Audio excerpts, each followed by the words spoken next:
Welcome to class 8 of Indian Financial System.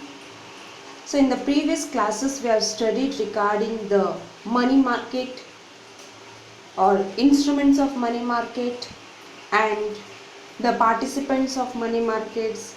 But in this class we study in detail about capital market.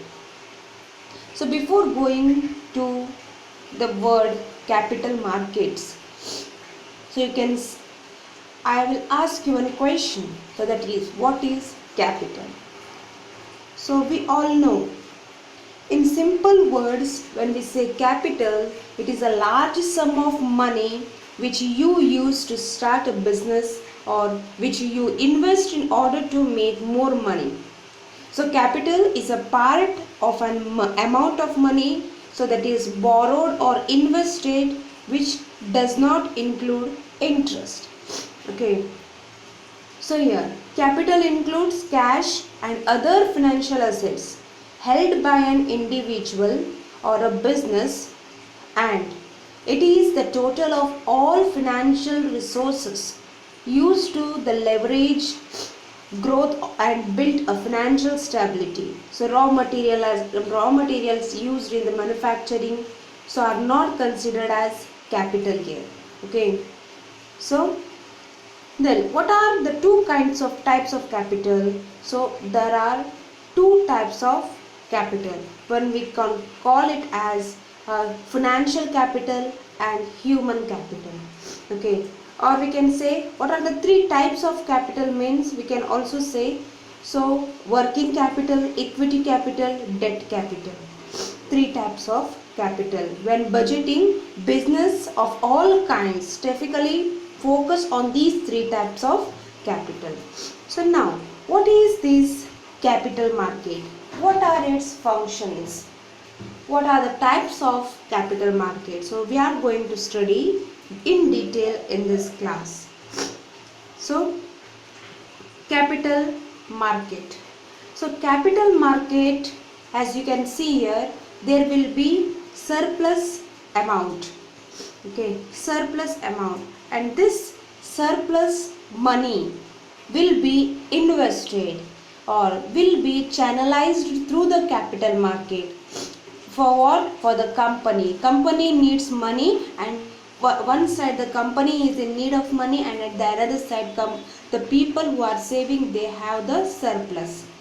Okay, so this is being channelized or converted into investment through the capital market. So let's see the meaning of capital market here.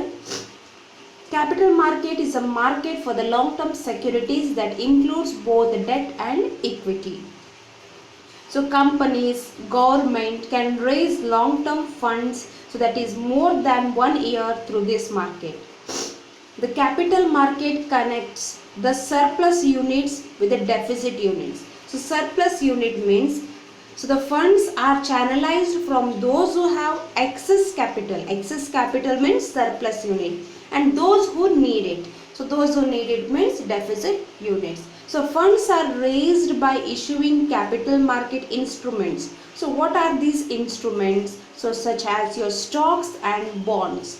So these instruments have high risk than the money market instruments. We have already studied the money market instruments, so which is having comparatively less risk compared to these instruments which you see in the capital market. However, at the same time, these instruments, even though they have some or more risk, they are generating higher return. So these markets are strictly regulated in order to avoid any fraudulent practices.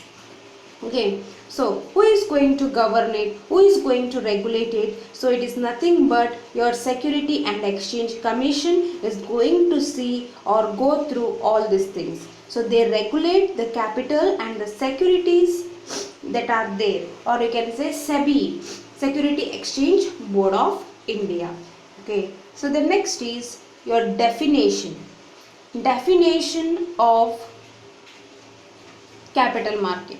So it is a capital market is a market where the buyers and sellers, so they engage each other in what? trading the financial securities. So your financial securities is nothing but the instruments. So such as I said you, like bonds, stocks, etc. So the buying, selling and is undertaken by participants such as the individuals and the institutions. So who are the participants here? Individuals and institutions are the participants. So next we'll move through the functions of capital market. So functions of capital market. So as we know, capital market plays a very important role in the development of an economy. So let us discuss the functions of these markets for the deeper insight or having a deeper view on it. So first is savings, go through the functions. Savings mobilization, formation of capital, rapid economic growth, benefits to the investors, variety of services, continuous availability of funds or liquidity. The first is your savings mobilization. Capital market acts as a link between the savers and the entrepreneurial borrowers. It transfers the money from the savers. So savers means your households to the entrepreneurial borrowers. So entrepreneurial borrowers means the companies who need capital. Okay, so this is the way, or this way these markets mobilize the savings in the economy and divert them into the productive investment. So productive usage of funds, the way for, or this is the upcoming or the growth, the way for economic growth and prosperity.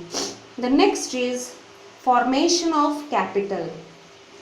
So formation of capital is the process of increasing the stock of real capital.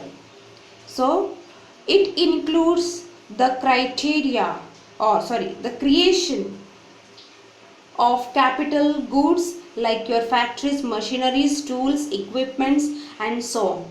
So these capital goods are utilized for the production of other goods. Okay, savings are mobilized through the capital market to the various sectors, so such as your agriculture sector, industrial sector, etc.